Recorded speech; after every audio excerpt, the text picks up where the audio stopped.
reports suggest that more police officers are being implicated in criminal activities.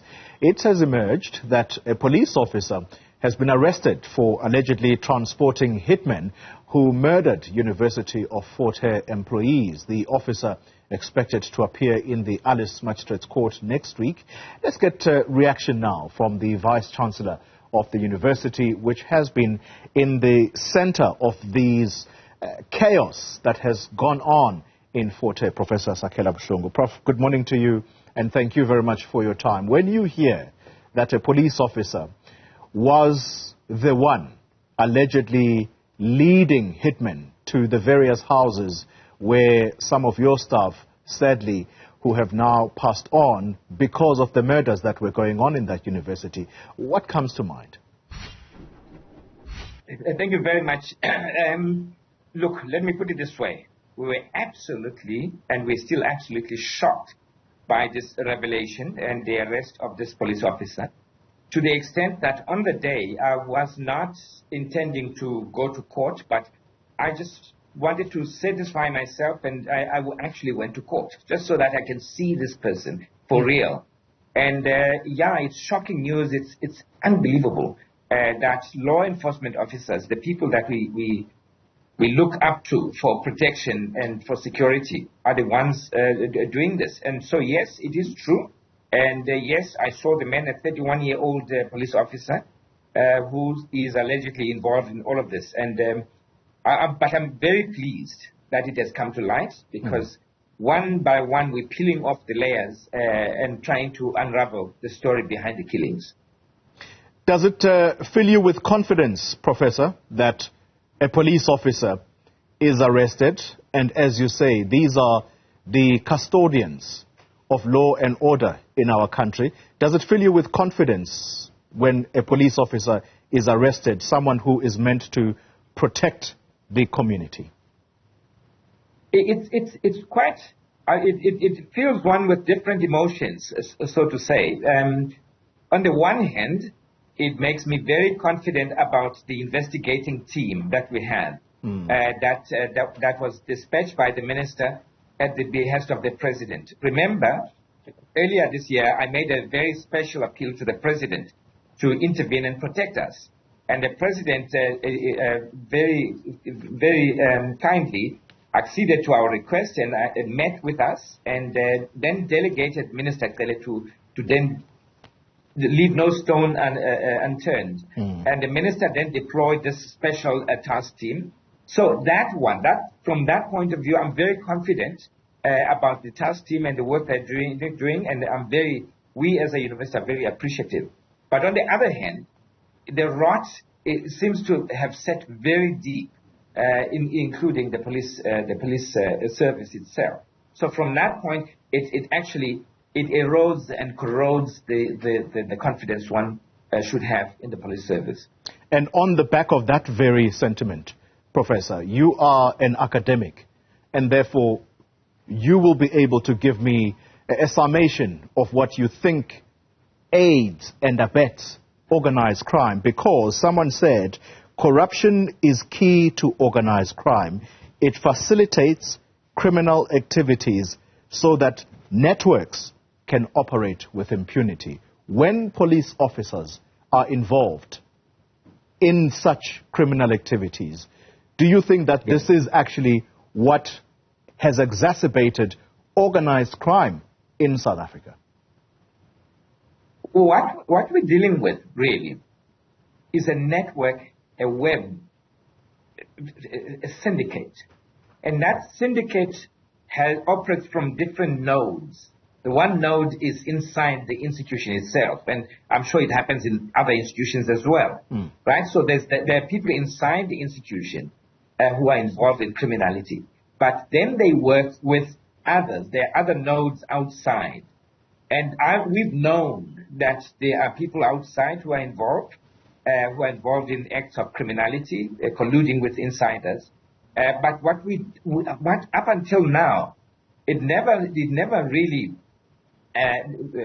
dawned on us that the police could be another node in this kind of web of criminality. Now that we know, well, it's a very worrying trend. I must say, having said that, I must say that since my arrival at the University of Fort Hare in 2017, I've reported to the police, I've recorded numerous cases regarding criminality and fraud and so on and so forth. And frankly, none of them moved. None of them absolutely, they just kind of remain stagnant all along. Now that we know what we know about the police officers, we know that the reason is because there are people inside the police service who are colluding with insiders, colluding with, dare I say, politicians, were business people and those kinds of people. Yes. Yeah. So the network is everywhere. So let's then talk and wrap up this element of the discussion with your view on the entire criminal justice system in our country. The case is ongoing. We know that this police officer now becomes the 6th person that has been arrested in relation to the Fort Hare murders. Do you have confidence that the criminal justice system is going to grind, yes, ever so slowly, but ultimately these people are going to go away for a very long time? Look, let me put it this way. We've lost 2 people, good citizens, professionals, the fleet manager, Mr. Petrus Roos, and the person who worked with me, Mr. Mboneli Vesele. Honest patriots. Those are the people we lost. I have confidence in the task team that's been deployed to investigate the cases. Absolutely. And in fact, something tells me that there's still more people that should be arrested. Because, as I said, this network goes very wide. We need to see the handlers of all of these people. So to that extent, I'm very, very confident. I'm also very confident that the team has kind of covered all their bases. They've got the evidence. No wonder that the 5 were denied bail, because it's very clear that the case is incontrovertible. So that's fine. And I'm sure this policeman as well.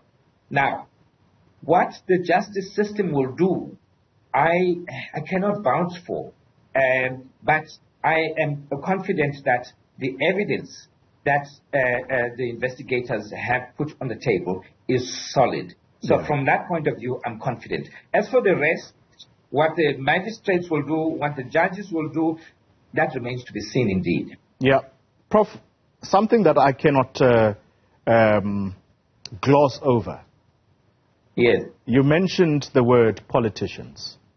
And yes. I know that you have been very forthright, without hesitation, to mention the name of the Eastern Cape Premier, Oscar Mabuyane, in the allegations around people entering the university in order to get qualifications, I suppose, in ways that are not supposed to have been done.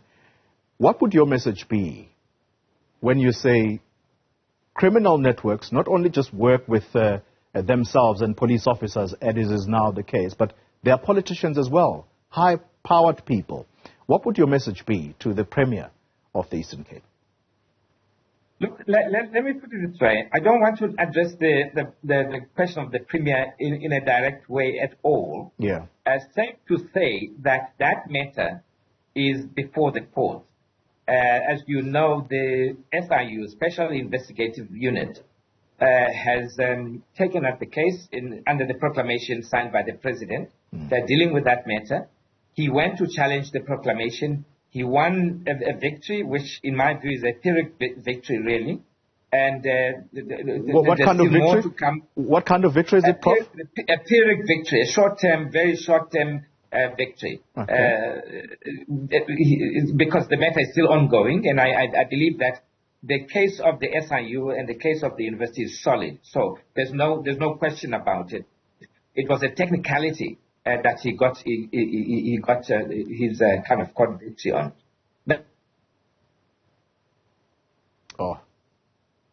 Professor Buhlungu, are you still there?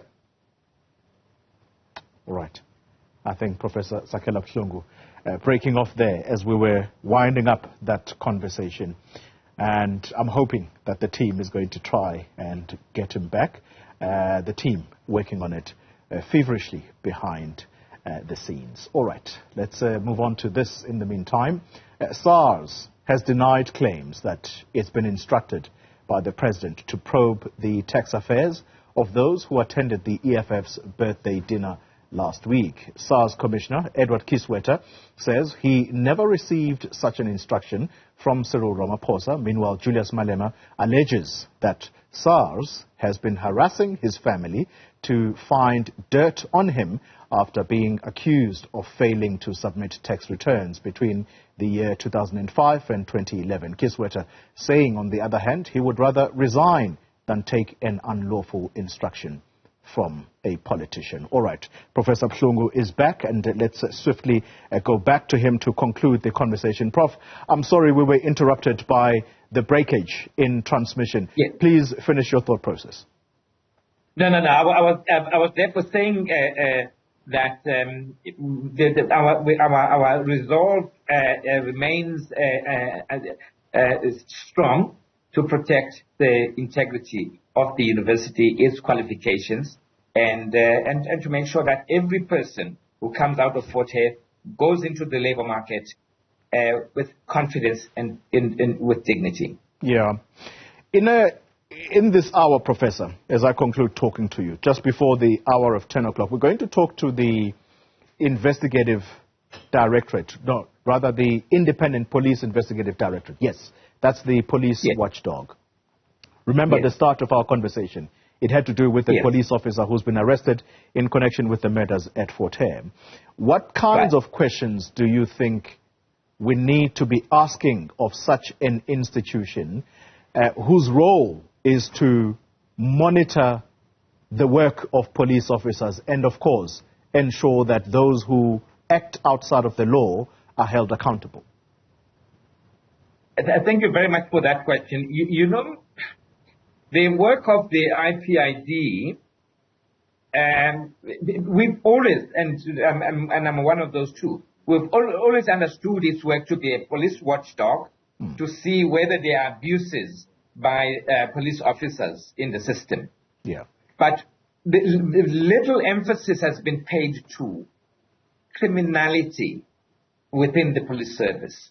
And I think that is the question that the IPID should address now. Because this officer, of course, it's still an allegation at this point, is not the only one who's been caught, on the wrong side of the law. Numerous others.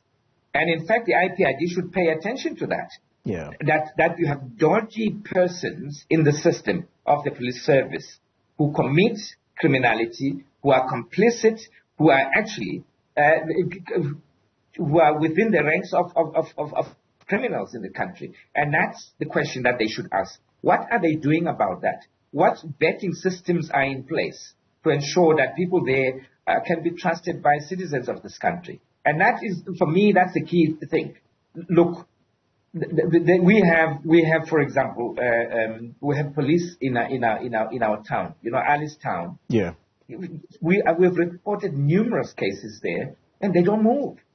The IPID should concern itself with that lack of action by the police service and possible collusion with criminality, or with criminals.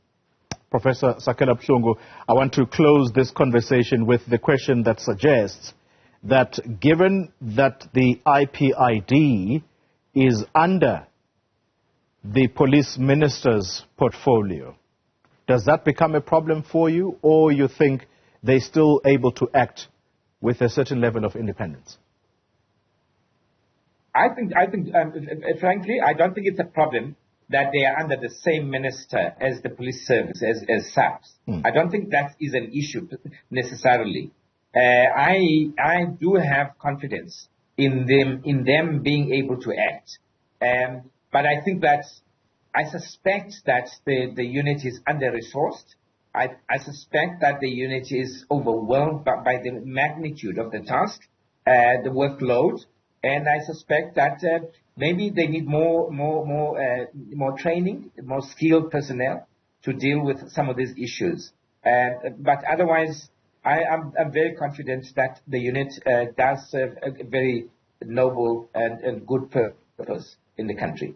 Professor Sakhela Buhlungu, let me thank you very much for your time and insights, the Vice-Chancellor of the University of Fort Hare.